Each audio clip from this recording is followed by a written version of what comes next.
বুদ্ধের ধর্ম আর বিশুদ্ধ সর্বগুণে গুণান্বিত অনুত্তর পুণ্যক্ষেত্র বুদ্ধের শ্রাবক সঙ্গ এই ত্রিবিধ শ্রেষ্ঠ রত্নকে সর্বপ্রথমে স্মরণ করছি।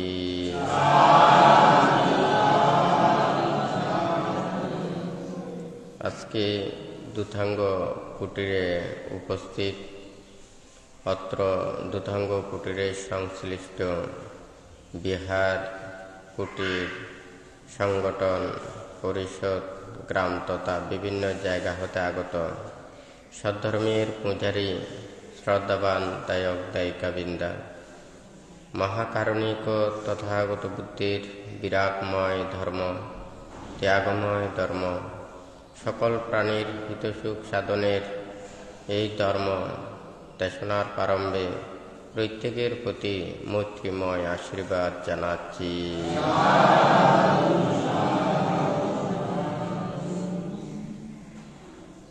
আমরা যা ধর্ম শ্রবণ করি কিংবা দেশনা প্রদান করি, প্রত্যেকেরই এটা লক্ষ্য থাকা উচিত, যিনি ধর্ম দেশনা প্রদান করেন তিনি যাহাতে শ্রোতার মন শ্রদ্ধা ভক্তি বিশ্বাস এবং ধর্মের প্রতি অনুপ্রাণিত হয় এবং উদ্বুদ্ধ হয়, তাহাদের প্রতি মঙ্গল এবং কল্যাণকামী হয়ে ধর্ম দেশনা প্রদান করা উচিত। আর যারা ধর্ম শ্রবণ করেন ত্রিরত্নের প্রতি শ্রদ্ধা ভক্তি বিশ্বাস তথা কর্ম ও কর্মফলকে বিশ্বাস করে ধর্মের প্রতি যথাযথ গৌরব প্রদর্শনের মাধ্যমে শান্ত ধীর স্থির হয়ে মনোযোগের সহিত ধর্ম শ্রবণ করা উচিত।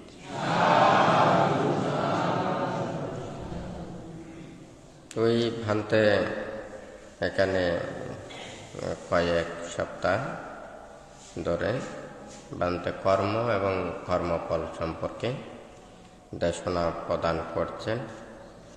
এখানে বুদ্ধের উপদেশে যে 12 প্রকার কর্ম এবং কর্মফলের কথা ব্যাখ্যা করেছেন। দিষ্ট ধর্ম বেদনীয় কর্ম, উপপাদ্য বেদনীয় কর্ম, অপরাপরীয় বেদনীয় কর্ম, গুরু কর্ম, আচিন্ন কর্ম, আসন্ন কর্ম, কৃতত্ব কর্ম, জনক কর্ম, উপস্তম্ভক কর্ম, উপপীড়ক কর্ম, উপঘাতক কর্ম এবং অহুসি কর্ম। এই 12 প্রকার কর্মের কথা এখানে বুদ্ধ বলেছেন। তো ভান্তে সর্বপ্রথমে কর্ম এবং কর্মফল সম্পর্কে প্রথমে দেশনা প্রদান করেছিলেন। এরপরে গত শুক্রবারে দিষ্ট ধর্ম বেদনীয় কর্ম সম্পর্কে বলেছেন। আজকেও হয়তো একটু দিষ্ট ধর্ম বেদনীয় কর্ম সম্পর্কে বলবেন। তবে প্রত্যেকেরই এটা জানা উচিত। এই কর্ম এবং কর্মফল সম্পর্কে জানার অর্থ হচ্ছে নিজেরা যাতে পাপকর্ম পরিত্যাগ করে অন্যায় কর্ম পরিত্যাগ করে সৎ এবং মঙ্গল এবং ধর্মময় কর্মে নিজেদেরকে নিয়োজিত রাখার জন্য এই কর্ম আছে কর্মফলের দেশনা। এখানে ভান্তে আগেও বলেছেন, আমরা যাহা কিছু কর্ম করি এটা যদি আমরা ফল না দেখি তাহলে কর্মের প্রতি আমাদের যথাযথভাবে সেই চেতনা এবং মর্যাদাটা আগ্রহটা হারিয়ে ফেলে। আমরা ফল যত বেশি সেটা ভালো দেখব, সেই বৃক্ষের প্রতি যত্নটা আরো বেশি নেব। কিন্তু যেই ফল আমরা সেটা যত বেশি ক্ষতিকারক, যেটা আমরা যত বেশি অপকার পাই, তাহলে আমরা তত বেশি সেই গাছটাকে আমরা ওটাকে যত্ন পরিহার করি, হয় নাকি না? তাহলে এই কর্মের প্রতি অবহেলা এবং মর্যাদা সৃষ্টি হবে কখন থেকে? আমরা ফলটাকে যদি দর্শন করি, তাহলে এই ফল যদি যত বেশি ভালো হবে, সেই ফলের গুণাগুণ সম্পর্কে জানব, ফলের উপকারিতা সম্পর্কে জানব, তত বেশি আমাদের সেই গাছের প্রতি যত্ন নেওয়ার জন্য আমরা চেষ্টা করি। তারপরে যেই ফলগুলো যেগুলো আমাদের ক্ষতিকারক, যেগুলো আমাদেরকে মানে যেটা যথাযথভাবে উপকার করে না, যথাযথভাবে আমাদেরকে কল্যাণ করতে পারে না, আমরা সে আগাছা সদৃশ সেই বাগান থেকে সেগুলো উৎপাদন করি। ঠিক আছে নাকি না? যে কোনো ওখানে ধান চাষ করে, আমরা ধান পাওয়ার জন্য ধান গাছগুলোকে যত্ন নিই, আবার যখন ওখানে আগাছা উঠে সেগুলোকে উৎপাদন করে। কথাটা ঠিক আছে নাকি নেই? তাহলে আমরা ফলটাকে যদি আমরা যথাযথভাবে না দেখি, বুঝতে না পারি, তাহলে আমরা গাছের প্রতি যত্ন এবং অবহেলা এই দুইটাটা সৃষ্টি হবে না, হয় নাকি না? প্রথম যেটা এখানে বলেছেন দৃষ্টধর্ম বেদনীয় কর্ম। তো এই দৃষ্টধর্ম বেদনীয় কর্ম ইহজন্মে যে কর্ম সম্পাদন করে থাকি এবং সেই কর্মের বিপাক ইহজন্মে পেয়ে থাকি এবং সচক্ষে দেখি, সেই কর্মকে বুদ্ধ দৃষ্টধর্ম বেদনীয় কর্ম বলেছেন। গতবারেও বান্তে এই দৃষ্টধর্ম বেদনীয় কর্ম সম্পর্কে অনেক কিছু বলেছেন। এখানে যেটা ধর্ম বইতে অনেক কিছু ব্যাখ্যাও করেছেন, যেটা দৃষ্টধর্ম বেদনীয় কর্মে কুশল এবং অকুশল কর্ম সম্পাদন করে ইহজন্মে অনেক প্রকারে সেটা কষ্ট পেয়েছে এবং সে মৃত্যুর পরে পরে তাকে নরকে উৎপন্ন হতে হয়েছে, আর ইহজন্মেও তাকে অনেক কষ্ট পেতে হয়েছে। তো এখানে আমরা যা কিছু এখানে বর্ণনা করি বা ব্যাখ্যা করি, এটা আমাদের সবার মানুষের বোধগম্য হওয়া উচিত, যেটা আমরা সচক্ষে আমরা দেখতে পাই। যেমন মনে করুন, আমরা সৎ এবং কুশল কর্মের দিকে কেউ লেখাপড়া বিদ্যা শিক্ষা করে থাকে, তাহলে শিক্ষা গ্রহণ করে থাকে বা বিদ্যা অর্জন করে থাকে বা উপার্জন করে থাকে, এবং এছাড়াও বিভিন্ন উপাধি কর্মক্ষেত্রে ডাক্তার, মাস্টার, প্রফেসর, ইঞ্জিনিয়ার সহ নানান কিছু এগুলো উপাধি লাভ করে থাকে। এগুলো কিন্তু আমাদের ইহজন্মের কর্মের প্রভাবে এটা আমরা ফল লাভ করি, হয় নাকি না? এটা আবার যদি কেউ যদি আবার মৃত্যুর পরে যদি অন্য কুলে যায়, তখন কি এই পাশের সার্টিফিকেটগুলো প্রয়োজন হবে? তখন কি এই বিদ্যাগুলো দিয়ে কোনো কিছু প্রয়োজন হবে? তাহলে এই জন্মে আমরা এই বিদ্যাগুলো অর্জন করে আমরা এই উপাধিগুলো লাভ করি। এটাও কিন্তু দৃষ্টধর্ম বেদনীয় কর্ম, যেটা আমরা সচক্ষে সবাই দেখতে পাই। আবার এটা যদি সৎ দিকে হয় এটা ভালো, আবার যদি সেটা পাপের দিকে হয়, এটা যদি আমি সৎ শিক্ষা না নিয়ে যদি কুশিক্ষা নিই, তাহলে সেটা যদি এটা বিদ্যা অর্জন না করে যদি পাপবিদ্যের বা পাপাচারের সেগুলো কর্ম করি, তারপরে হচ্ছে যে পাপ কর্মের দ্বারা যদি অর্থ উপার্জন করে এবং এছাড়াও অবৈধভাবে নানান কিছু ওখানে যদি বিভিন্ন উপাধি বা নানান কিছু এগুলো যদি লাভ করে, তাহলে এই কর্মের বিপাকও আমরা কিন্তু ইহজন্মে ভোগ করি, হয় নাকি না? সে যদি অন্যায় শিক্ষা বা পাপাচার করে তাহাকে খারাপ বলে, মানুষেরা পাপী বলে, দুশীল বলে, অন্যায়কারী করে বলে, অপরাধকারী বলে, এবং নানান ধরনের এটা সমাজ কর্তৃক, রাষ্ট্র কর্তৃক নানান ধরনের শাস্তি ভোগ করে থাকে, হয় নাকি না? তাহলে সে অন্যায় কর্ম সম্পাদন করে ইহজন্মে নানাবিধ এগুলো অকুশল কর্মের বিপাকগুলো সে ভোগ করে। তাহলে সৎ কর্ম দ্বারাও এখানে অনেক কিছু সেগুলো মানে ফল ভোগ করে এবং মানুষের এসে মর্যাদাগুলো লাভ করে, শ্রদ্ধা, ভক্তি, বিশ্বাস, আন্তরিকতা এগুলো লাভ করে। আবার পাপকর্ম করে, পাপাচার করে তাহারা মানুষের নিন্দা, তিরস্কার, অপবাদ, নানান ধরনের শাস্তি এগুলো ভোগ করে থাকে। এগুলো কিন্তু দৃষ্টধর্ম বেদনীয় কর্মের বিপাকগুলো। তাহলে যেগুলোকে আমরা অস্বীকার করতে পারি না, ইহজন্মে দেখে আমরা ইহকালেই সেই ফলগুলোকে ওখানে ভোগ করি এবং দর্শন করি। তবে যেগুলো ওখানে দুইটার কথা, যেটা উপপাদ্য বেদনীয় কর্ম এবং অপরাপরীয় বেদনীয় কর্ম, যেটা 1 জন্ম এবং 2 জন্ম পর্যন্ত এটা ফল ভোগ করে। তাহলে এটাকে অনেকে কিন্তু এটা আমরা এই জন্মটা দেখতেছি, মৃত্যুর পরে আমরা এই 1 জন্ম 2 জন্ম কতদিন পর্যন্ত এটা ভোগ করব, অনেকেই সেগুলো দর্শন করতে পারে না। তবে আমরা এটাই বলতে পারি, আমরা এটা অনুভব করতে পারি, সকল ধর্মেই কিন্তু পরলোকের কথাটা বলে। মৃত্যুর পরে কেহ যদি এখানে ভালো কর্ম করে সেটারও একটা সে সুফল লাভ করবে, সে যদি খারাপ কর্ম করে তাহলে সে নরকে বা এমন একটা দুর্গতি জায়গায় তাহাকে শাস্তি ভোগ করতে হবে। এটা কিন্তু প্রত্যেক ধর্মেই সেই কথাটা বলে থাকে।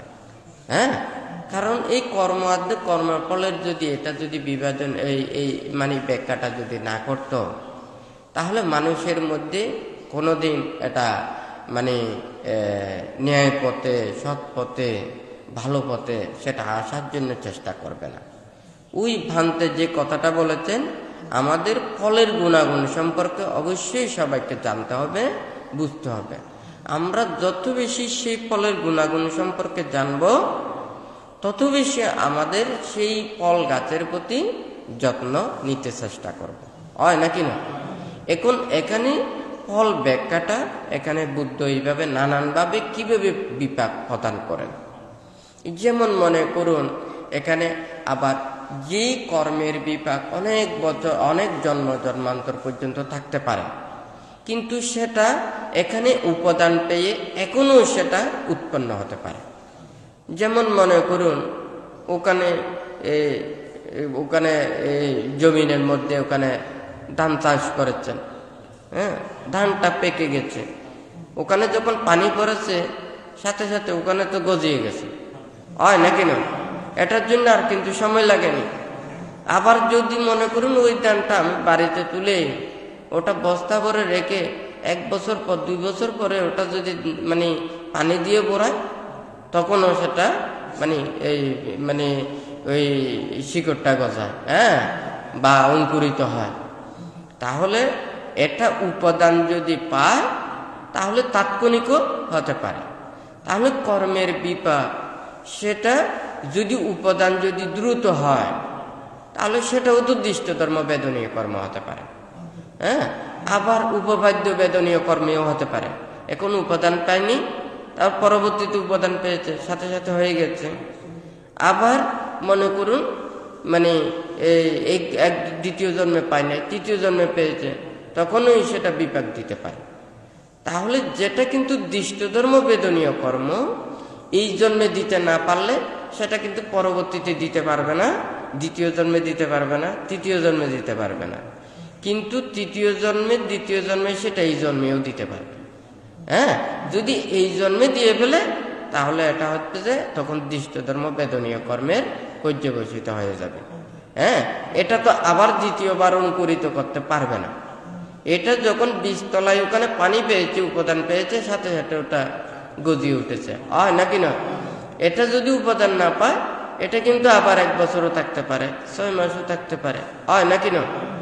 যখন সেটা 6 মাসেরটা যখন সাথে সাথে হয়ে গেছে, এটাকে ওই অনেক দেখা যায় কাঁঠাল গাছ, কাঁঠালের মধ্যে, হয় নাকি না?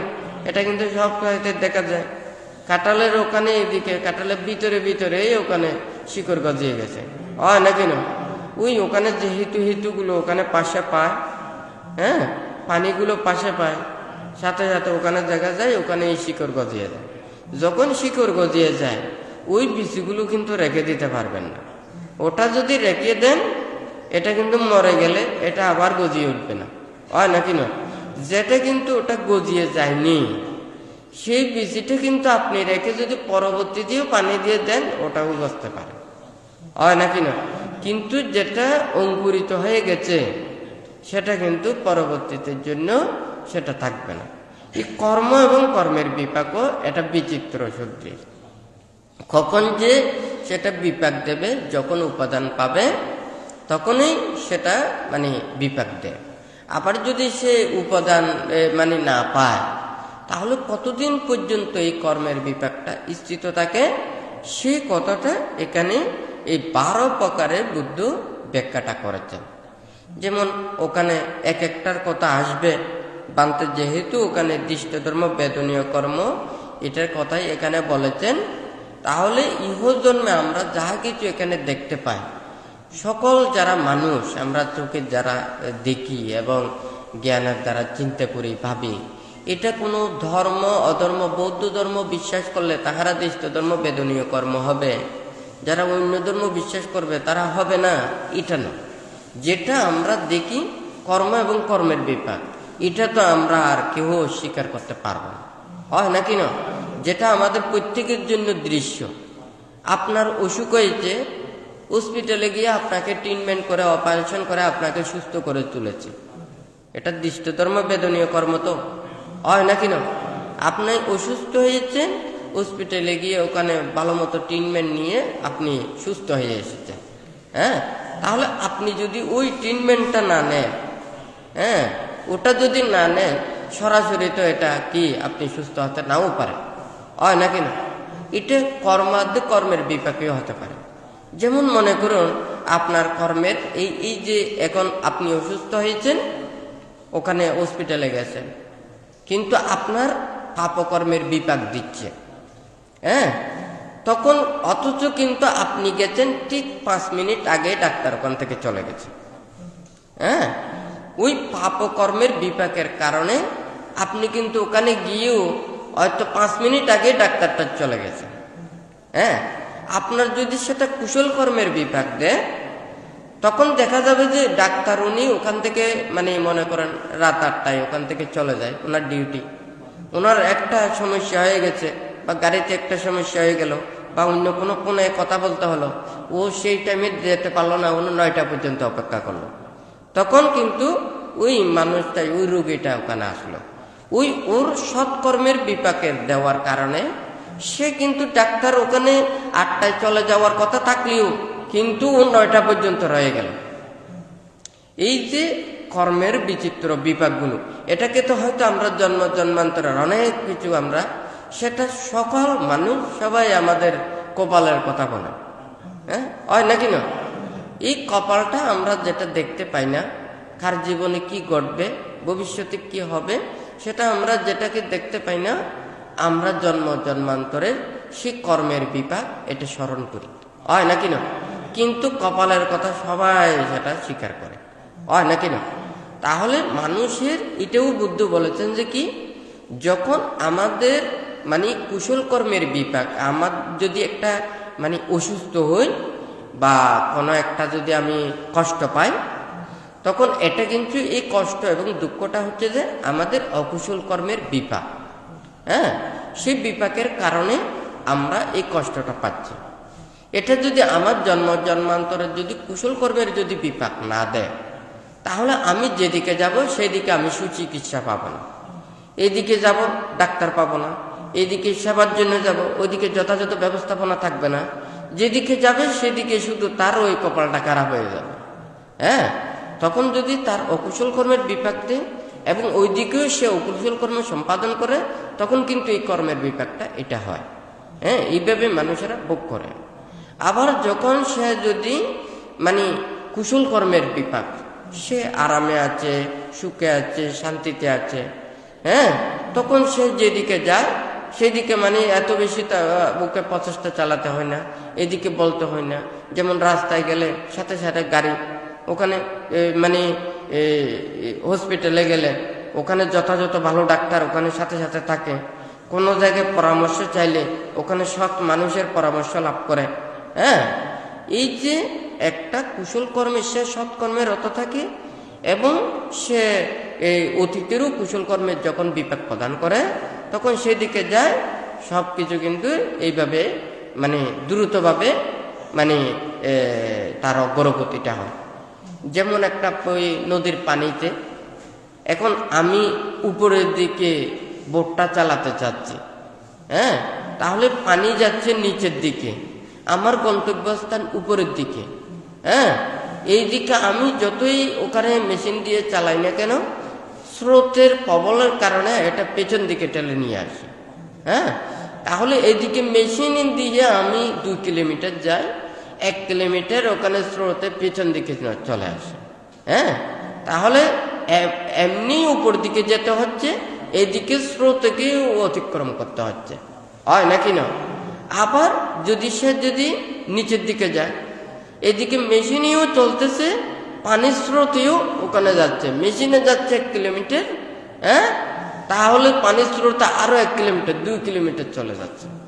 হ্যাঁ, যখন কর্মের বিপাকও, যখন সে সৎকর্ম সম্পাদন করে এবং জন্ম জন্মান্তরে সে কুশল কর্মের বিপাকটা দেয়, তখন কিন্তু সেই স্রোতের সেটা অনুকূলেই ওদিকে যায়, মেশিনও ওইদিকে চলে।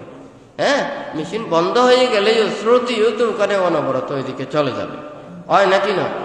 তাহলে আবার যদি উপরের দিকে হয়, সে অকুশল কর্ম সম্পাদন করে এবং অকুশল কর্মের বিপাক প্রদান করে, হ্যাঁ, তখন কিন্তু কি হয়, সে উপরের দিকে যায়। তাহলে যাওয়ার প্রচেষ্টাটা হচ্ছে ইহজন্মের। হ্যাঁ, কিন্তু স্রোতটা যদি ওখানে যদি খুব দ্রুত হয়, হ্যাঁ, তখন কিন্তু সে বেশি এগিয়ে যেতে পারবে না। এখানে মেশিনের জিনিসটা সে চালাবে, কিন্তু স্রোত থেকে সে কিন্তু অতিক্রম করতে পারবে না। হ্যাঁ, তাহলে জন্ম জন্মান্তরের কর্মের বিপাকটা হচ্ছে যে স্রোত। হ্যাঁ, সৎকর্মের বিপাক যদি হয়, তাহলে সেটা অনুকূল স্রোতে পড়বে, গন্তব্যস্থান। আর যদি পাপকর্মের বিপাকটা হয়, তখন কিন্তু তার ইয়েটা হবে কি, প্রতিকূলে গন্তব্যস্থান। তার মানে তাহাকে কি উপরের দিকে যেতে হবে। এখন মেশিনটা আছে তার, সে যদি মনে করুন উপরের দিকে যেতে চায়, গন্তব্যস্থান উপরের দিকে, মেশিনও খারাপ, কেমন হবে? সে উপরের দিকে যেতে পারবে না, সে কিন্তু পানির স্রোত আরো নিচের দিকে যতটুকু আছে তার চাইতে আরো নিচের দিকে চলে যাবে। সে অকুশল কর্ম সম্পাদন করছে, সে অকুশল কর্মেরও বিপাক দিচ্ছে। তাহলে সে সৎকর্ম সম্পাদন করলে কিন্তু মেশিনটা পেত, হ্যাঁ, তাহলে কিছু হলেও অন্তত অতিক্রম করতে পারত। সে অকুশল কর্মের বিপাকও দিচ্ছে, সে অকুশল কর্ম সম্পাদন করছে, মেশিনটা হারিয়ে ফেলেছে। হ্যাঁ, গন্তব্যস্থান উপরের দিকে, তাহলে সে কিন্তু এই দিকেও যে স্থান আছে সে স্থানের চাইতেও আরো নিচের দিকে চলে যাবে, হয় নাকি না? তাহলে যতটুকু স্থানে যাওয়ার জন্য যতটুকু সময় প্রয়োজন, তার সেই স্থানে যাওয়াটা আরো বেশি বেশি সময়ের প্রয়োজন হবে। তাহলে এই দিকে যদি নিচের দিকে যদি হয়, তাহলে তার জন্ম জন্মান্তরের কর্মের বিপাকটা হচ্ছে যে স্রোত। হ্যাঁ, তাহলে গন্তব্যস্থানটা নিচের দিকে, হ্যাঁ, মেশিনটা খারাপ, হ্যাঁ, তবু পানির স্রোতে সে যেতে পারবে, হয় নাকি না? কিন্তু তার যদি মনে করুন মেশিনটা যদি ভালো হয়, তাহলে আরো বেশি দ্রুত চলে যাবে, হয় নাকি না? সে জন্ম জন্মান্তরের কুশল কর্মের বিপাকটা দিচ্ছে, সে আরো সৎ এবং কুশল কর্ম সম্পাদন করছে। হ্যাঁ, তাহলে পানির স্রোতেও চলে যাচ্ছে, সে মেশিন চালিয়েও আরো দ্রুত ওখানে চলে যাচ্ছে, হয় নাকি না? আবার যদি সে নিচের দিকে ওখানে যায়, তাহলে যদি ওখানে মেশিনটাও যদি চালু থাকে, হ্যাঁ, এটা যেমন দ্রুত যায়, ঠিক তদ্রুপ মানুষেরও কর্মের বিপাকে যেগুলো সে জন্ম জন্মান্তরে সৎ এবং কুশল কর্ম সম্পাদন করে এবং ইহ জন্মেও সে সম্পাদন করতে থাকে, সে দ্রুত তাহার গন্তব্যস্থানে সে উপস্থিত হতে পারে। তাহলে কর্ম এবং কর্মের বিপাকটা কিন্তু আমরা সবাই দর্শন করতে পারি। হ্যাঁ, স্কুলে সবাই যায়, হ্যাঁ, সব জায়গায় প্রচেষ্টা চালায়।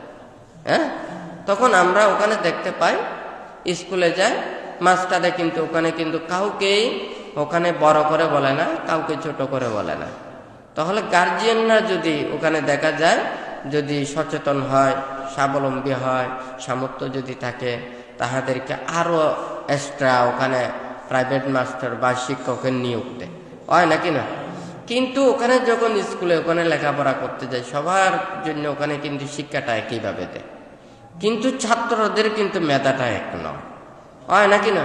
কেউ দেখা যায় মাস্টারের কথার সাথে সাথে সে সাথে সাথে বুঝতে পারে, হয় নাকি না? আরেকজন আছে সে অমনোযোগী, এমনিও বুঝতে পারে না, এমনিও অমনোযোগী। হয়তো এই যে একটা তারতম্য, হ্যাঁ, একটা একটা গাছেও দেখা যায় সব ফল একই হয় না। হ্যাঁ, তাহলে এখানেও কিন্তু ভিন্ন ভিন্ন এগুলো হয়ে থাকে। তা আমাদের এই জন্ম জন্মান্তরের কর্মের বিপাক, এটা কিন্তু আমাদেরকে সেইভাবে গঠন করে তোলে। সেই জন্য এখানে মানে একটা বান্তে কথাটা বলে, যেহেতু এখানে প্রসঙ্গটা এসেছে দুঃখ সহগত কায় বিজ্ঞান এবং সুখ সহগত কায় বিজ্ঞান।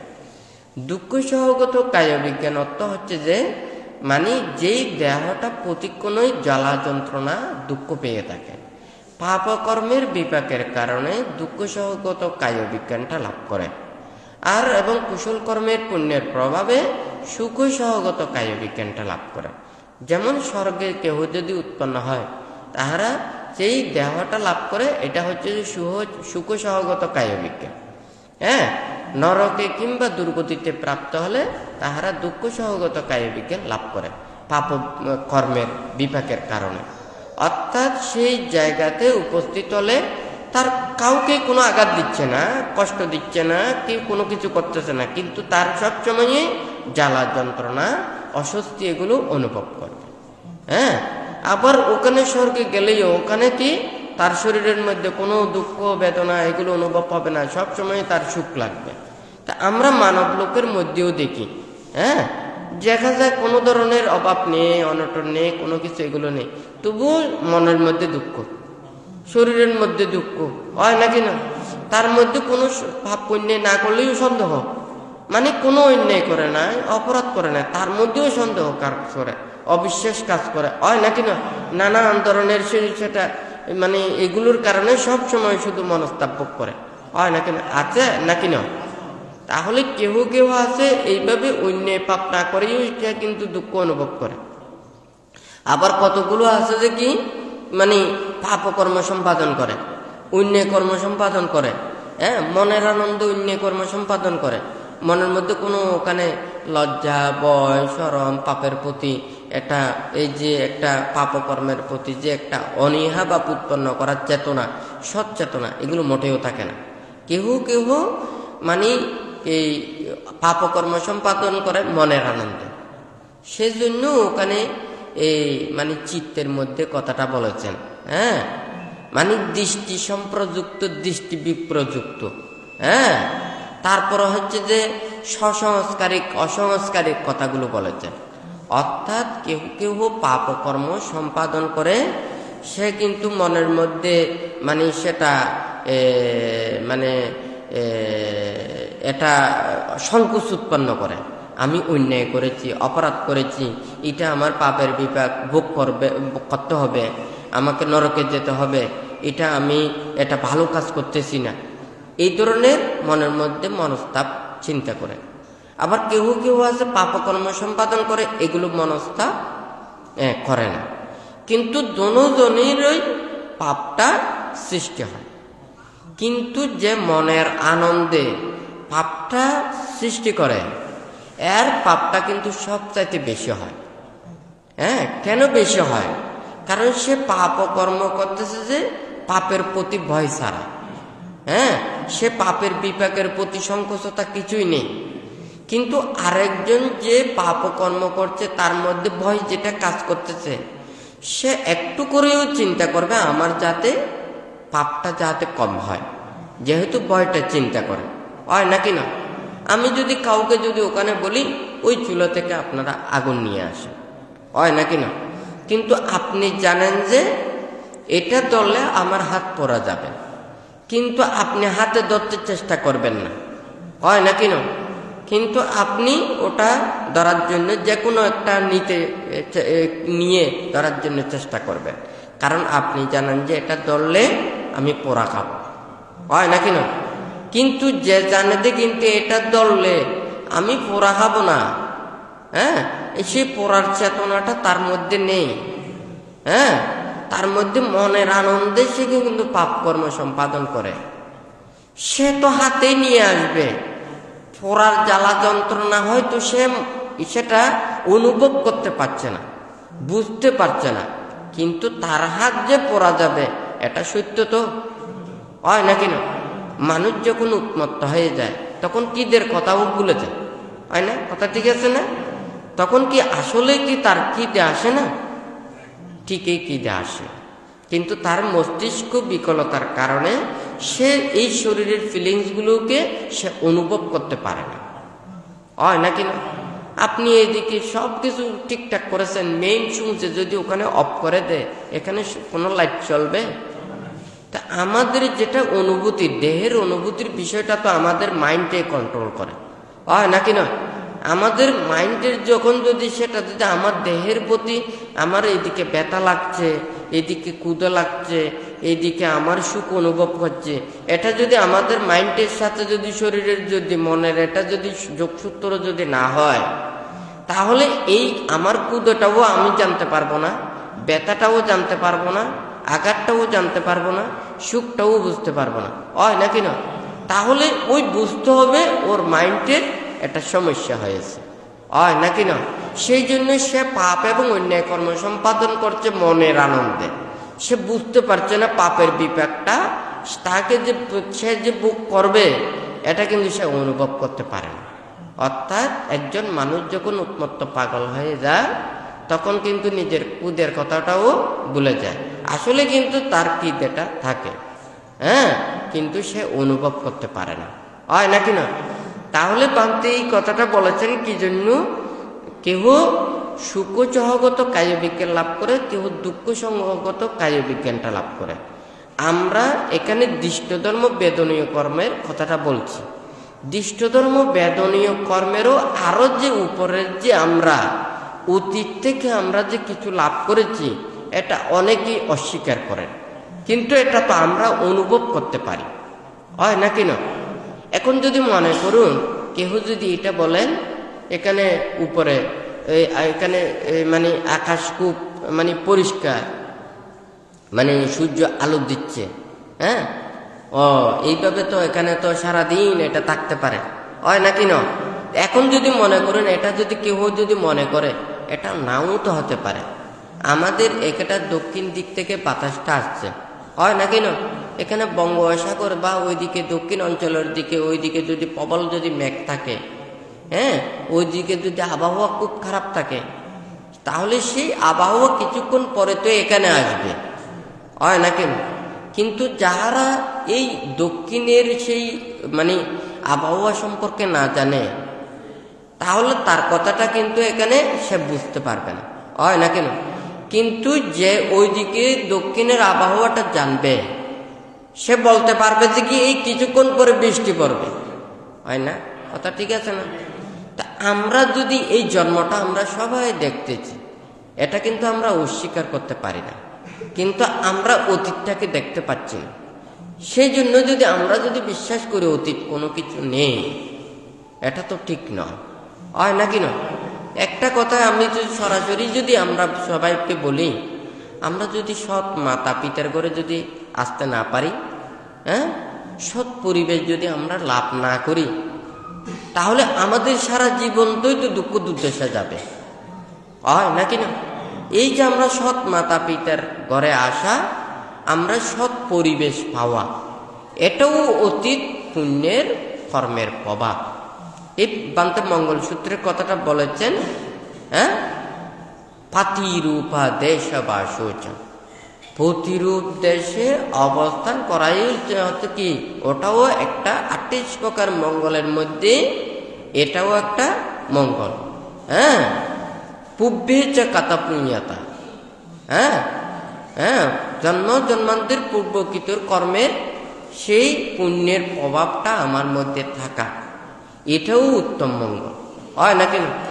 জন্ম জন্মান্তরের পুণ্য কর্মের প্রভাবটা যদি আমার না থাকে, আমার যদি প্রতিরূপ দেশে যদি আমার জন্ম না হয়, তাহলেও কিন্তু আমার ধর্মচর্চা করতে অনেক ধরনের বাধা বিপত্তি সৃষ্টি হবে, হ্যাঁ।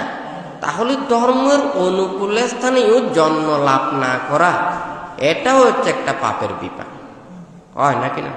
তাহলে প্রতিকূল স্থানে জন্ম নেওয়াটাও এটা একটা উত্তম কর্ম, হয় নাকি না? তাহলে আমরা যদি ধর্ম পুণ্য কর্ম করতে গিয়ে যদি আমরা যদি বাধাগ্রস্ত হই, তাহলে আমাদেরকে সেটা এই বুদ্ধির অমঙ্গলের কথাটাই মনে রাখতে হবে। আমাদের সেই পুণ্যের প্রভাব না থাকার কারণে আমরা প্রতিরূপ দেশে জন্মগ্রহণ করতে পারি নাই। হ্যাঁ, পূর্বেকৃত পুণ্যের প্রভাবে না থাকার কারণে আমরা যথাযথভাবে সেটা পরিবেশগুলো লাভ করতে পারছি না, হয় নাকি না? তাহলে এটাও একটা পাপকর্মের বিপাক, হয় নাকি না? তাহলে যাহারা আমরা সবাই জন্মান্তরের কথা দূরে থাক, আমরা এই জন্মেও আমরা যাহা কিছু দেখতে পাচ্ছি এটাকেও তো আমরা অস্বীকার করতে পারবো না, হয় নাকি না?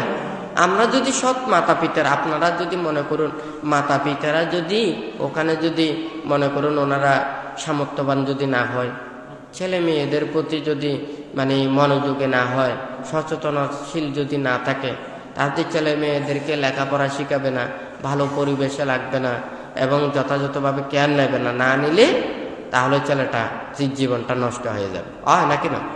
তাহলে আমরা এই যে অতীতের পুণ্যকর্মের প্রভাবে আমরা সৎ মাতা পিতার ঘরে জন্ম নিয়েছি এবং সেই পরিবেশটা লাভ করেছি, এটা সবাইকেই স্বীকার করতে হবে, হয় নাকি না? আর যারা সেটা লাভ করতে পারেনি, যারা সেইভাবে নিজের জীবন জন্ম থেকেই অনেক পাপাচারের মধ্যে থাকে, অন্যের মধ্যে থাকে, হ্যাঁ, নিজেও পরিবেশ পায় না, নিজে চেষ্টা করলেও কিন্তু সেটা এইদিকে অগ্রগতি হয় না। অনেকজন দেখা যায় যে তারা নিজেরা সৎ পথে চলতে চায়, ভালো পথে চলতে চায়, অনেক চেষ্টা করেও কিন্তু ওইদিকে অগ্রগতি হয় না, হয় নাকি না? তাহলে কর্ম আর কর্মের বিপাকটা আমাদেরকে সবাইকে সেটা স্বীকার করতে হবে।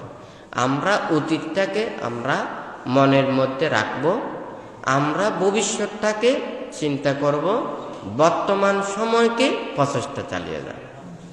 ভবিষ্যতের জন্য আমাদের রাখতে হবে যে সৎ চেতনা, সৎ মানসিকতা, সৎ উদ্দেশ্য। আর বর্তমান সময়কে আমাকে রাখতে হবে কি আমাদের সৎ দিকের প্রচেষ্টা, হ্যাঁ। আর অতীতটাকেও আমাদেরকে সেটা স্মরণ করতে হবে, আমি অতীতে এই কর্ম করে আমি এইভাবে দুর্গতি লাভ করেছি, এইভাবে সৎকর্ম করে এইভাবে আমি ফল লাভ করছি, হ্যাঁ, সুফল লাভ করছি, এটাও আমাকে ভাবতে হবে, হয় নাকি না? আমার বর্তমান চলাটা হবে অতীতটাকে পর্যবেক্ষণ করে, হয় নাকি না? কারণ আপনার লাভ হয়েছে নাকি ক্ষতি হয়েছে এটা না দেখে তো আপনি বর্তমান ব্যবস্থাপনা করতে পারবেন না, হয় নাকি না? তাহলে অতীতটাকে যদি আপনি যদি চিন্তা না করেন তাহলে বর্তমানের ডিসিশন নিতে পারবেন না, হয় নাকি না? অতীতের লাভ ক্ষতির কথা চিন্তা করে আপনি লাভের কথাটা মনে রেখে বর্তমানের প্রচেষ্টাটা চালাতে হবে, হয় নাকি না?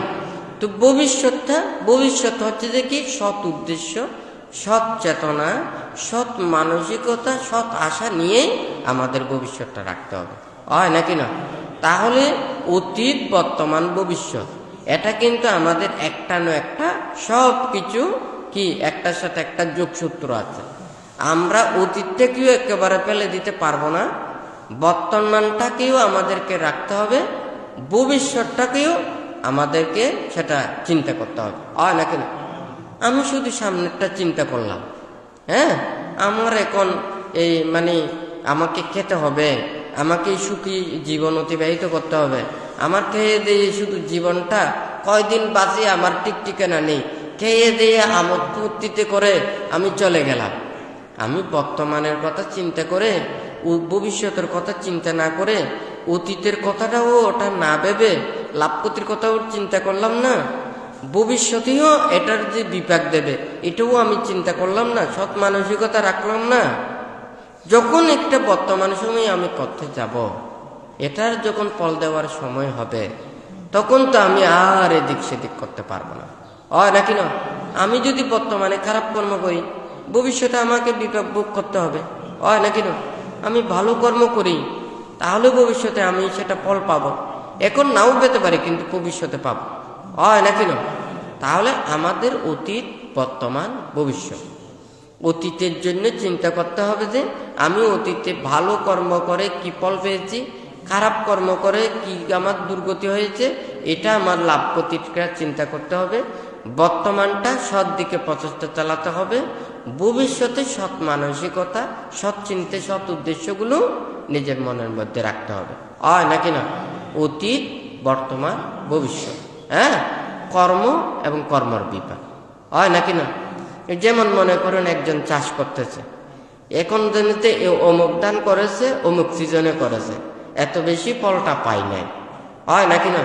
তাহলে সে চিন্তা করবে যে কি আমার তো এতগুলো এই চাষের জন্য আমি এত টাকা খরচ করেছি, কিন্তু এত বেশি আমার লাভ হয়নি, আমার নিজের পারিশ্রমিক কোনো রকমে উঠেছে কিন্তু লাভের অঙ্কটা হয়নি। তার পরবর্তী যখন সিজনে আসবে হয়তো দেখা যাবে যে সেটা করবে না, হয় নাকি না? সে যদি লাভ ক্ষতির কথাটা তার যদি চিন্তা করে, হয় নাকি না? কিন্তু তার যদি লাভ ক্ষতির সেই হিসেবটা যদি না জানে, তাহলে সে কিন্তু প্রত্যেক বছরে করবে কিন্তু লাভের মুখটা দেখবে না, জীবনের গতিতে যেখানে আছে সেখানেই থাকবে, ঊর্ধ্বগতি হবে না, হয় নাকি না? তুই ঠিক তদ্রুপ কর্ম আনতে কর্মের বিপাকও আমাদেরকে এটা জীবনের শিক্ষাটা দিয়ে দেয়, হয় নাকি না? এখন যদি আমরা এটা কর্মের বিপাকগুলো এখানে বামতে দৃষ্টধর্ম বেদনীয় কর্ম বেশি বলার অর্থটা হচ্ছে এটা আমরা সবাই দেখতে পাচ্ছি, এটা সবাই স্বীকার করি এবং এটাই সবচাইতে বেশি আমরা দর্শন করতে পারি, হয় নাকি না? তুই আমরা যেগুলো এখানে বর্তমানেও যেগুলো আমরা দেখতে পাচ্ছি এটাকে আমরা অস্বীকার করতে পারবো না, হয় নাকি না? তাহলে আমরা সৎভাবে চলবো, সৎ মানসিকতায় থাকবো, সৎ কর্ম করে আমরা সৎ প্রতিষ্ঠিত হবার জন্য সবাইকে প্রচেষ্টা চালাতে হবে। আর যেটা জন্ম জন্মান্তরের এটাও কিন্তু বানতে এখানে দানের বীজ দিয়ে কথাটা বলেছে, এটা যখন উপাদান পাবে সাথে সাথে ফলটা এখানে দেবে। আবার যদি মনে করুন এটা যদি দিতে না পারে, সেটা যদি 1 বছর পরে হোক 2 বছর পরে হোক, সেই উপাদানটা যদি পায় তখন কিন্তু বিপাক দিতে পারবে, হ্যাঁ। আবার যদি মনে করুন ওটার যদি মনে করেন এক্সপায়ারি ডেট থাকে, কতগুলোর একটা সক্ষমতা এগুলো থাকে, আপনি যতই যত্ন করে রাখুন না কেন এতদিন পর্যন্ত থাকবে, এরপর অটোমেটিক নষ্ট হয়ে যাবে, হয় নাকি না?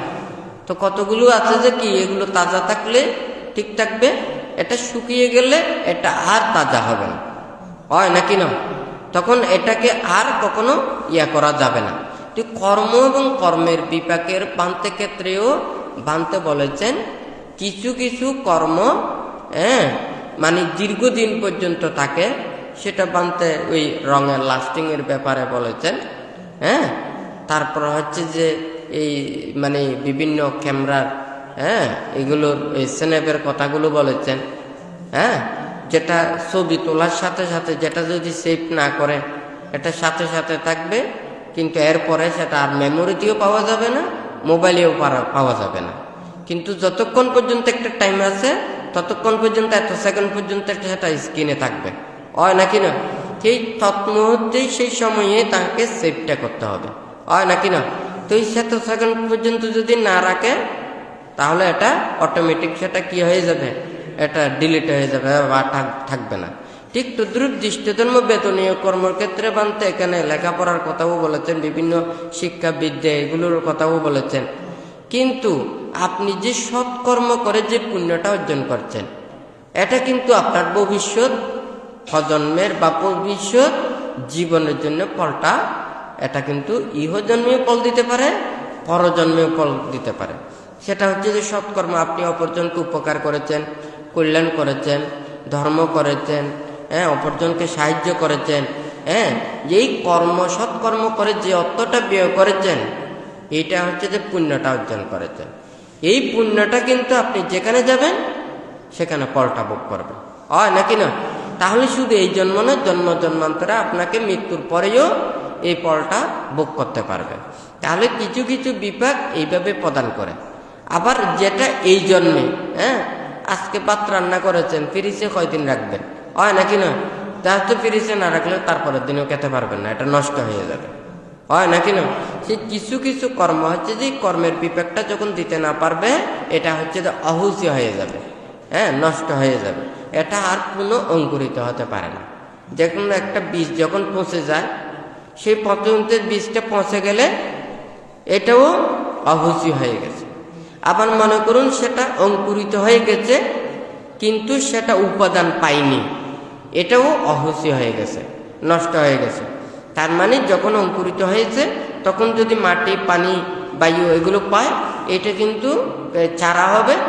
এটা যদি সেবা পায়, এটাও আবার ফল দেবে, হয় নাকি না? তাহলে এটা কিন্তু অঙ্কুরিত হয়েছে, মাটি, পানি এগুলো কোনো কিছু পায় নাই, তখন কিন্তু এটা কি হয়ে যাবে? এটা যখন নষ্ট হয়ে যাবে, এটা এই কর্মের বিপাক, এটাকে যখন নষ্ট হয়ে যায়, এটাকে অহুসি কর্ম বলেছেন। তো এখানে বানতে দৃষ্ট ধর্ম বেদনীয় কর্মের কথাটা এখানে সবাইকেই এটা স্বীকার করতে হবে। আমরা কেউ এখানে জন্ম নেওয়ার আগে কেউ ভালোও হয় নাই, খারাপও হয় নাই, শিক্ষিতও হয় না, অশিক্ষিত হয় নাই, সুশীল হয় নাই, দুশীল হয় নাই, পাপীও হয় নাই, পুণ্যবাণীও হয় নাই, হয় নাকি না? কিন্তু আমরা জন্ম লাভের পরে আমরা পরিবেশ পেয়ে এবং সৎ মাতা পিতা পেয়ে, সৎ গুরু পেয়ে, সৎ একটা ওখানে সৎ বন্ধু, সৎ সাহচর্য পেয়ে আমরা ভালো হতে পারি। আবার যদি ওখানে যদি আমরা ভালো পরিবেশ যদি না পাই, তাহলে কিন্তু আমরা খারাপের দিকে চলে যাই, হয় নাকি না? সেই জন্য ভানতে ওখানে এই কর্ম বলেই ওখানে দেশনায় ভানতে বলেছেন একজন মানুষ কখন খারাপ হয়। একটা হচ্ছে যে খারাপ পরিবেশ পাওয়া, তারটা হচ্ছে কুসঙ্গীর সংস্পর্শ, হ্যাঁ, আর একটা হচ্ছে যে মানে খারাপ কাজ করার উপাদান। হ্যাঁ, এই তিনটা জিনিসের কারণে সবচাইতে বেশি খারাপ হয় নাকি না? তাহলে পৃথিবীতে যদি ওখানে খারাপ পরিবেশ, মানুষের মধ্যে যদি খারাপ পরিবেশ যদি না থাকে, খারাপ উপাদানগুলো যদি সৃষ্টি না করে কিংবা আবিষ্কার না করে, হয় নাকি না? আবার যদি কুসঙ্গী যারা থাকে তারার যদি সংস্পর্শ যদি ওখানে যদি না হয়, হ্যাঁ, এক সময় যখন ছিল তখন তাদেরকে কি যারা অন্যায় করত, অপরাধ করত, তখন দেশ থেকে কিন্তু বিতাড়িত করত, হ্যাঁ, বনবাস দিত, দেশান্তর করত, দ্বীপান্তর করত, হয় নাকি না? এখন তাদেরকে তারা জন্ম নিয়েছে, কিন্তু তাদের কারণে কিন্তু অনেক মানুষ কষ্ট পাচ্ছে, দুঃখ পাচ্ছে, হ্যাঁ, সেই একজনের দ্বারা কিন্তু আরেকজন নষ্টও হচ্ছে, আরেকজন ক্ষতিগ্রস্ত হচ্ছে। তখন কিন্তু তাদেরকে কিন্তু মানবিক দেখায় কিন্তু তাদেরকে মৃত্যুদণ্ড দিত না, তাদেরকে দ্বীপান্তর করত এবং মানে অন্য স্থানে পাঠিয়ে দিত, সেই দেশ থেকে বিতাড়িত করত, হয় নাকি না? তাহলে ঠিক তদ্রূপে যদি একটা খারাপ হওয়া একমাত্র সব চাইতে কারণটা হচ্ছে তিনটা, তাহলে এই তিনটে যদি না থাকে কোনোদিন মানুষ খারাপ হতে পারে না, হয় নাকি না? আবার যদি মনে করেন ওই সংক্রামক ব্যাধির মতো যদি হয়, হ্যাঁ, এখন যেমন করোনা ভাইরাস, এরপরে আরো কত কিছু ভাইরাস, হ্যাঁ, সংক্রামক যদি হয়, একজন থেকে আরেকজনের ওখানে লেগে থাকে, একজনেরও সেটা মানে খারাপ কর্ম করে মানে নিজের জীবনটাকে নষ্ট করেছে, সেও আরেকজনকে প্রলুব্ধ করেছে, আরেকজনকে ওখানে করেছে, তখন দেখা যায় যে একটা সংক্রামক ব্যাধির মতো ওখানে সৃষ্টি হয়ে যায়, হয় নাকি না? যখন একটা ক্যান্সারে আক্রান্ত হয়, প্রথমে যখন যে কোষে আক্রমণ করে, প্রাথমিক পর্যায়ে যখন সেটা যদি রিপোর্টে ধরা খায়, তখন কিন্তু ওই কোষ বা ওই স্থানটা যখন তার ট্রিটমেন্ট করে খুব সহজেই সেটা নিয়ন্ত্রণ করতে পারে, হয় নাকি না? কিন্তু সেই কোষটা যখন চতুর্দিকে ছড়িয়ে যায়, সেই জীবাণুটা যখন পুরো রন্ধ্রে পৌঁছে যায়, তখন কিন্তু তাহাকে নিরাময় করা, সুস্থ করা খুব কঠিন ব্যাপার হয়ে যায়, হয় নাকি না? ঠিক তদ্রূপ মানুষের পাপ, অন্যায়, অপরাধ, এটা যখন একটা হচ্ছে যে মন, আর একটা হচ্ছে যে এটা কর্ম। মনের দিকটা ওখানে ধর্মে শিক্ষা দেয়, কিন্তু বাহ্যিক পরিবেশটা ধর্ম সৃষ্টি করতে পারে না। হ্যাঁ, কিভাবে পারে না? যেমন মনে করুন, একটা হচ্ছে যে সমাজ, রাষ্ট্র, দেশ, হ্যাঁ, বুদ্ধির সমকালীনও তখন রাষ্ট্র ছিল, তখন রাজা ছিল, ওখানেও প্রশাসন ছিল, ওখানেও আইন ছিল, হয় নাকি না?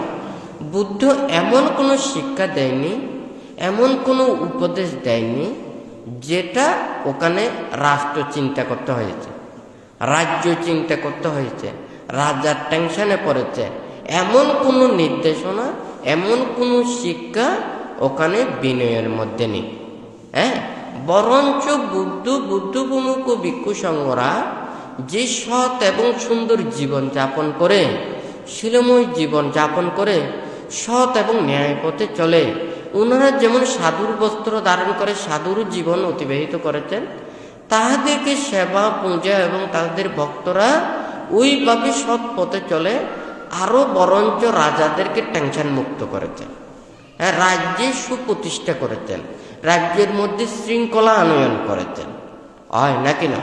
তাহলে বুদ্ধ কিভাবে ওখানে উপদেশটা দিয়েছেন, কিভাবে শিক্ষাটা দিয়েছেন, আমাদের সবাইকে তো সেই শিক্ষাটা মেনে নিতে হবে, হয় নাকি না?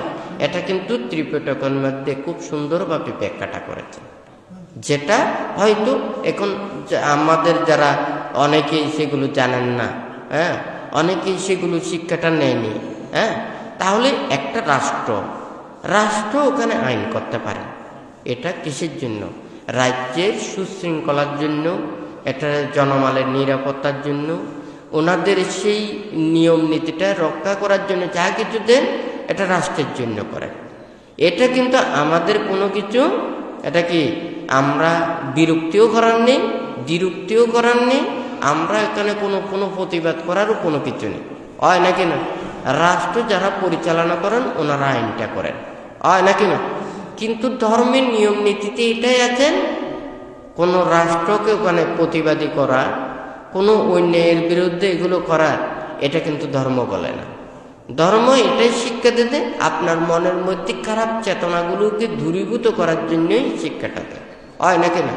আপনি পাপ না করার জন্য, আপনি অধর্ম না করার জন্য, এই খারাপ পথে পরিচালিত না হওয়ার জন্য মনের মধ্যে যদি লোভ, দেশ, হিংসা, বিদ্বেষ, অকুশল চেতনাগুলো যদি আপনি ধ্বংস করেন, আপনি কোনোদিন খারাপ কাজ করবেন না, অন্যায় কাজ করবেন না, অপরাধ করবেন না, তাহলে আপনার কারণে কোনোদিন রাষ্ট্র কি আপনাকে কোনোদিন শাস্তি দেওয়ার জন্য চিন্তা করবে না, টেনশন হবে না, আপনার জন্য কোনো কিছুটা তারা বিপদগ্রস্ত হবে, হয় নাকি না? তাহলে সেইভাবেই তো ধর্ম আচরণ করতে হবে সবাইকে।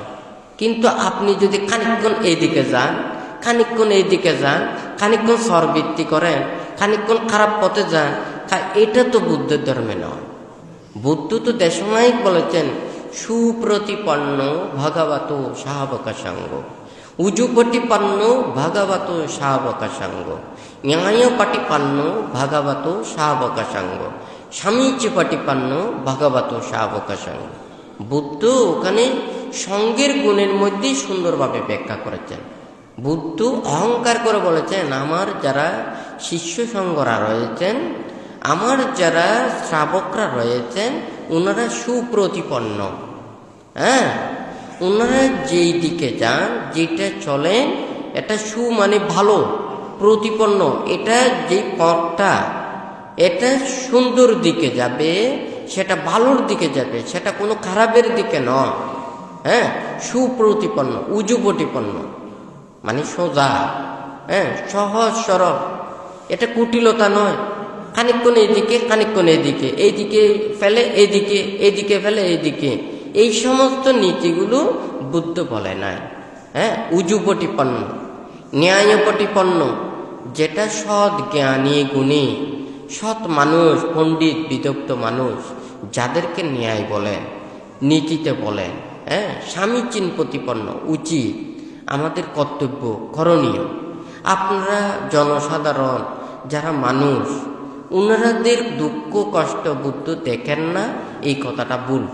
বুদ্ধর শিষ্যরা দেখেন না, এই কথাটা ভুল। মানুষের জনসাধারণের প্রতি মায়া মমতা নেই, সেই কথাটা ভুল, হ্যাঁ। ভিক্ষু সামন্তেরও জনসাধারণের প্রতি মায়া মমতা স্নেহ আন্তরিকতা সব কিছু আছে, কিন্তু আমরা যখন বিনয়ের দিকে দেখব, আমরা যখন নীতির দিকে দেখব, তখন কিন্তু আমরা আপনাদেরকে সেবা করতে পারি না। কারণ আমরা যখন ওটা সেবা করতে যাব, হ্যাঁ, তখন কিন্তু আমরা নিজেদেরকে শুদ্ধ পথে রাখতে পারবো না, হ্যাঁ। কেন রাখতে পারবো না? তখন আমাদের চিন্তা চেতনাটা বড় হয়ে যাবে, তখন ওটা করতে গিয়ে আমাকে ওখানে নয় এইদিকে নয় এদিকে পক্ষপাতিত্বের কথাতেই ওখানে চিন্তা করতে হবে।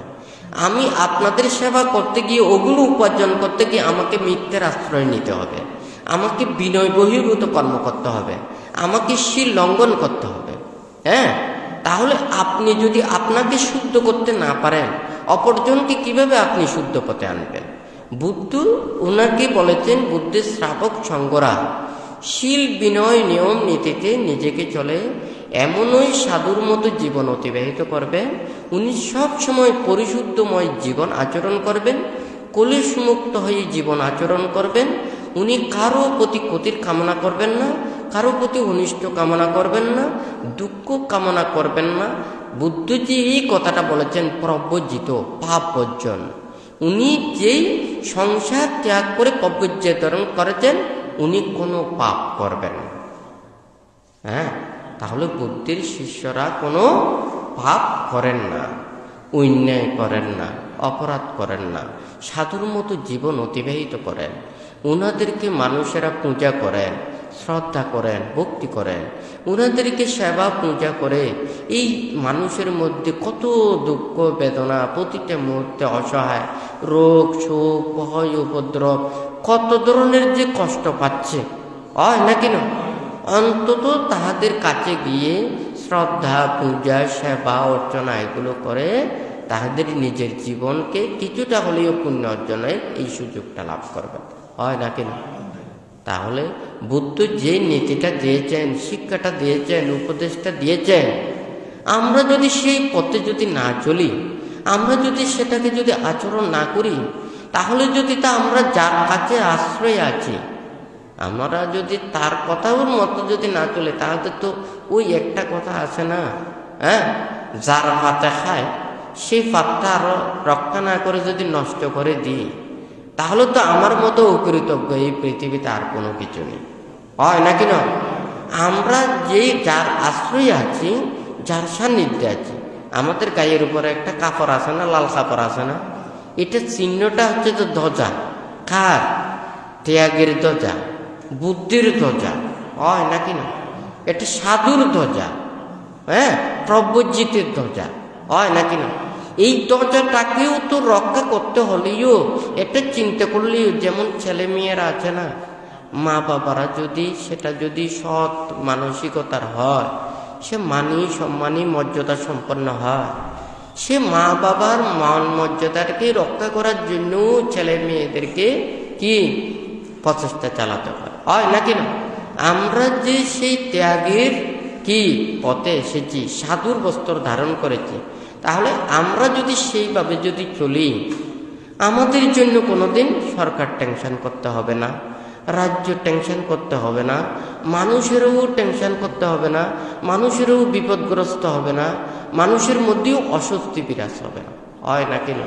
আর যদি আমরা সেটাকে যদি অস্বীকার করি, এটাকে যদি আমরা মেনে না চলি, আমরা যদি স্বীকার না করি, তাহলে তো আমরা নিজেরাই নিজেদেরকে ধ্বংস করব, হয় নাকি না? এটা কিন্তু অন্য কাউকে বলতে হবে না। তাহলে বুদ্ধির শিক্ষা যে এটা মৈত্রীর শিক্ষা, অহিংসার শিক্ষা, ত্যাগেরটা শিক্ষা, এটা সবাইকে জানতে হবে, হয় নাকি না? আমরা ত্রিপিটকের কথাটা ধারে ধারে পৌঁছাই, বুদ্ধির উপদেশটা আমরা মানুষের কাছে পৌঁছাই, আমরা প্রাণীর কাছে পৌঁছাই। একটা যেমন এটা এই প্রতিক্ষণ চিকিৎসকেরা, চিকিৎসা বিজ্ঞানীরা, মানুষেরা যখন রোগে শোকে কষ্ট পায়, তখন তাকে রোগের জন্য ওষুধ আবিষ্কার করে, টিকা আবিষ্কার করে, ভ্যাকসিন আবিষ্কার করে, হয় নাকি না? তাহলে মানুষেরা যেমন নানান ধরনের রোগে যখন কষ্ট পায়, বিজ্ঞানীরা যখন এগুলো যখন গবেষণা করে এই ওষুধগুলো সৃষ্টি করে বা আবিষ্কার করে, হ্যাঁ, তৈরি করে, এটা কি খারাপ? সবাই আপনারা সেটা গ্রহণ করবেন না? হ্যাঁ, সেটা কিসের জন্য? সুখের জন্য, শান্তির জন্য, হ্যাঁ, ভালোর জন্য, আমরা সুখ লাভের জন্য।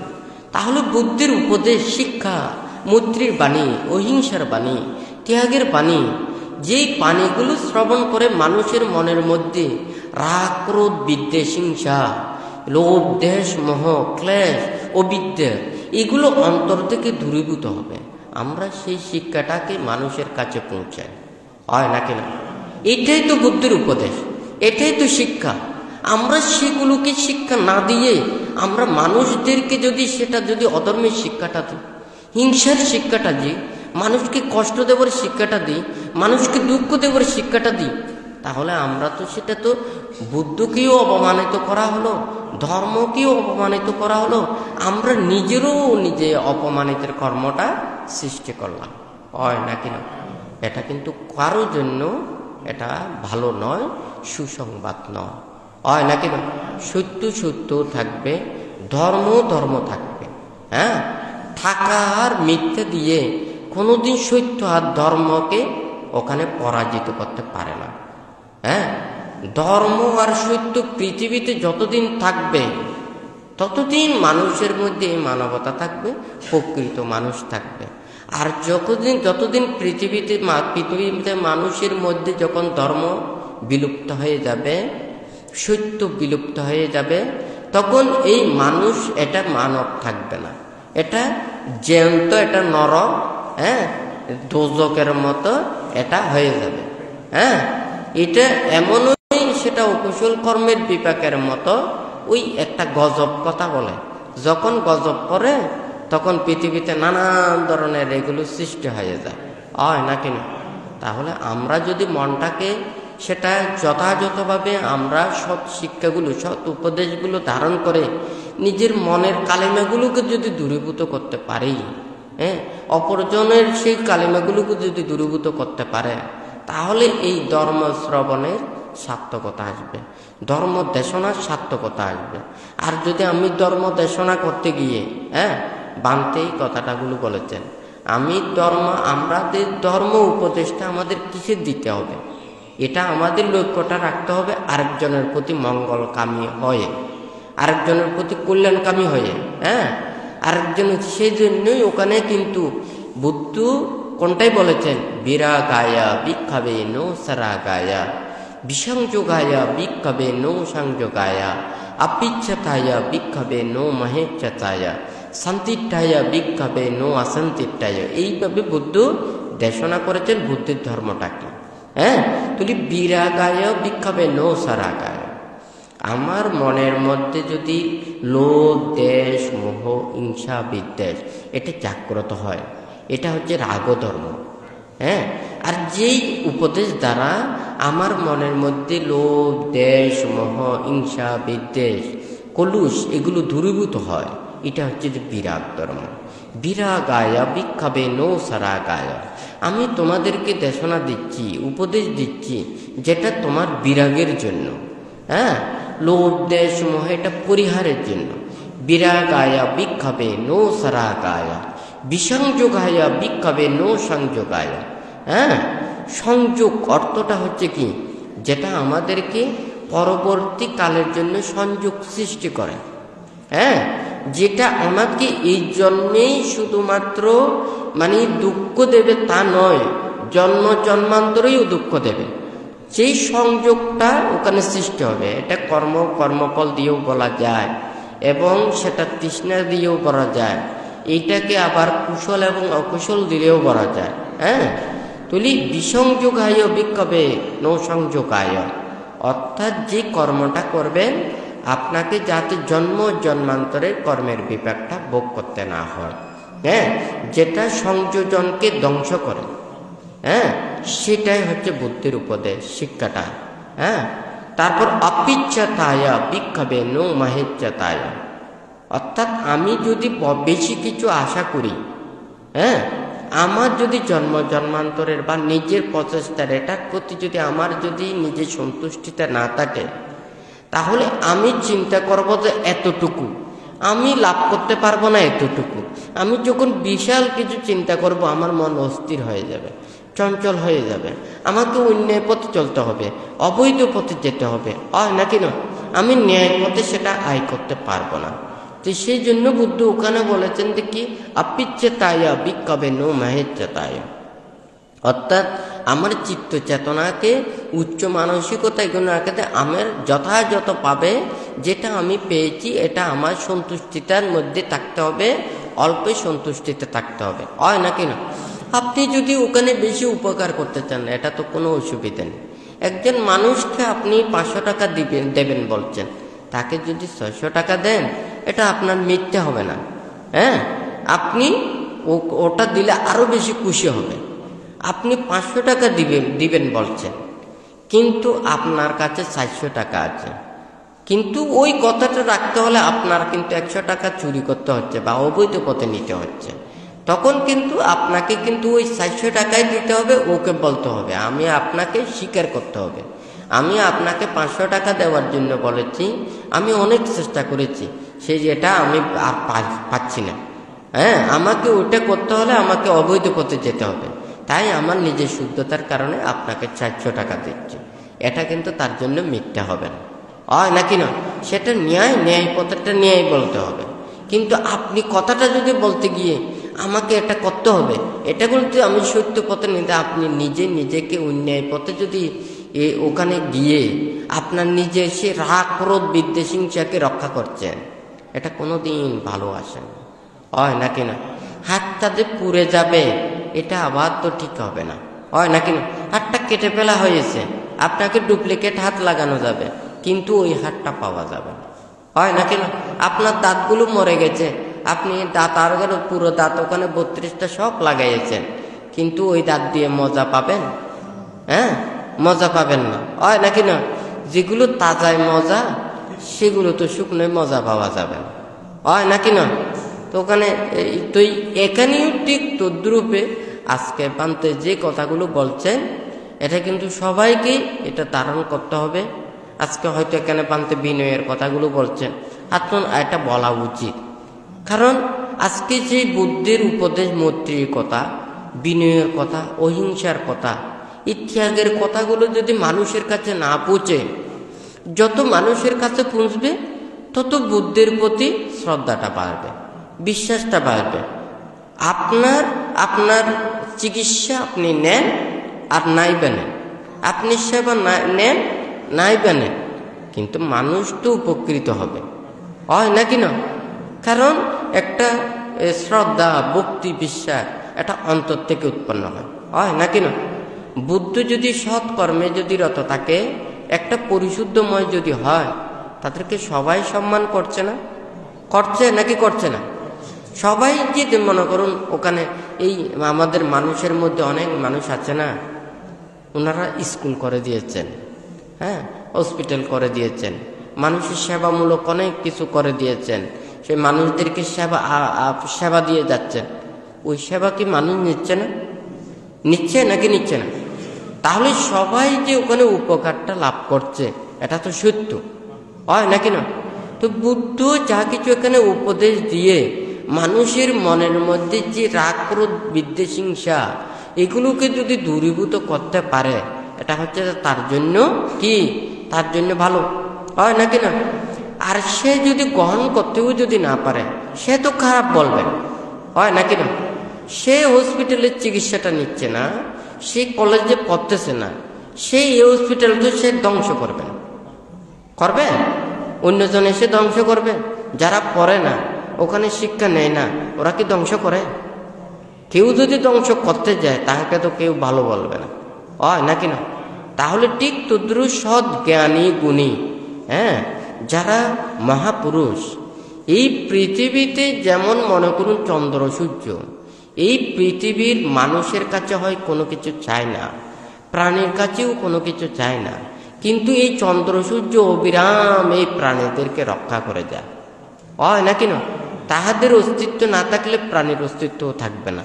হ্যাঁ, তাহলে এই পৃথিবীতে যারা গুণী জ্ঞানী সৎ মহাপুরুষগণ রয়েছেন, তাহারা মানুষের কল্যাণের জন্য, মানুষের ভালোর জন্য, জীবজগতের ভালোর জন্য ওনারা অবিরাম পরিশ্রম করে যায়, হয় নাকি না? তারা মানুষ ভালো বলুক খারাপ বলুক, নিন্দা করুক তিরস্কার করুক, কিন্তু তারা ভালো মানুষ, ভালো কাজই করে যায়, হয় নাকি না? তাহলে তারা হচ্ছে যে একটা জিনিসের যেমন একটা ওই ভরণ পোষণের যেগুলো আছে, হ্যাঁ, বুদ্ধ বলেছেন যে কি, যেগুলো মূল্যবান, হ্যাঁ, আমরা যেগুলোকে মানে সেগুলোকে ভরণ পোষণের জন্য ব্যবহার করি, হ্যাঁ, সেগুলোকে যেমন কেউ অযত্ন করে না, তাহলে মূল্যবান জিনিসটি সবাই যত্ন করে, সেটাকে রক্ষা করতে চায়, তাহলে সৎ জ্ঞানী গুণী মানুষেরাও পৃথিবীর এটা ভূষণ সদৃশ, হ্যাঁ, অহংকার সদৃশ, গৌরব সদৃশ। কারণ সৎ মানুষ যদি পৃথিবীতে যদি না থাকে, তাহলে পৃথিবীর মানুষেরা সেটা কি এটা ভালো পথে আসবে না, ন্যায় পথে আসবে না, সৎ পথে পরিচালিত হবে না। তাহলে যদি এগুলো যদি পরিচালিত না হয়, তাহলে মানুষের মধ্যে অরাজকতা আসবে, নানান ধরনের খরা দুর্যোগ, হ্যাঁ, এগুলো সৃষ্টি হয়ে মানুষের মধ্যে মানুষের মধ্যে হিংসায় ব্যতিব্যস্ত হয়ে তখন সে মানুষের মানে প্রজাতিও পর্যন্ত ধ্বংসে রূপান্তরিত হয়ে যাবে, হয় না কিনা? অন্য প্রাণীদের মধ্যে এত তো অ্যাটম বোমা নাই, হ্যাঁ, এত ধরনের যুদ্ধস্ত্র নেই, হয় না কিনা? কিন্তু আমরা মানুষ হয়ে, সভ্যতার মানুষ হয়ে আমরা নিজেদের সে মান, অহংকার, রাগ, ক্রোধ, স্বার্থ এগুলোর কথা চিন্তা করে মানুষকে কতটুকু আমরা আঘাত দিচ্ছি, কষ্ট দিচ্ছি, দুঃখ দিচ্ছি। আমাদের প্রকৃত সেই মনের মধ্যে মানবতা উৎপন্ন হোক, হয় নাকি না? তো ভান্তে এখানে সবাইকে নির্দেশনা দিয়েছেন। বুদ্ধ যে যারা বৌদ্ধ ধর্মাবলম্বী, বুদ্ধের পূজারী, এই যে ত্রৈমাসিক বসবাসের সময় অষ্টশীল প্রতিপালন করার জন্য উপদেশ দিয়েছেন। আপনারা যারা প্রত্যেক গ্রামে গঞ্জে প্রত্যেক স্থানে আপনারা বলবেন, যাহাতে প্রত্যেকে অন্তত এই 13 দিন অষ্টমী, পূর্ণিমা, অমাবস্যার যাহাতে অন্তত মানে এই অষ্টশীল প্রতিপালন করে ধর্ম কথা ভেবে ধ্যান সমাধি করে যাতে নিজেরা পুণ্য সঞ্চয় করেন, ত্যাগ চেতনা বর্ধিত করেন, এবং এই যে দেশ, সমাজ, রাষ্ট্র, বিশ্বের যাহাতে সেই অরাজকতা, দুর্যোগ এগুলো যাতে মহামারী নানান ধরনের এগুলো যাতে দূরীভূত হয়, দেশ তথা বিশ্বে শান্তি কামনা করবেন, সুখ কামনা করবেন, মঙ্গল কামনা করবেন, সমৃদ্ধি কামনা করবেন। আপনাদের প্রত্যেকের যাতে সৎকর্মে এগুলো রত হয়ে শীল পালনের মাধ্যমে যাতে দেশের যাহা কিছু রোগ, শোক, ভয়, উপদ্রব এগুলো যাতে দূরীভূত হয়, বান্তে এটা সবাইকে বলছেন।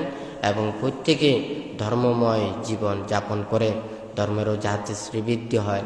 ভান্তেরও একটা সংকল্প রয়েছে, যেটা মানুষের মধ্যে অন্তত যতটুকু পারে যারা ধর্মপথে আসতে চায়, নীতির পথে চলতে চায়, যারা শান্তি লাভ করতে চায়, সুখ লাভ করতে চায়, প্রকৃত সুখময় জীবনে যাপন করতে চায়, তাহারা যাতে অন্তত সেই পরিবেশটা যাতে লাভ করে, তাহাদের মনের মধ্যেও যাতে সেটা উত্তর বৃদ্ধি হয়।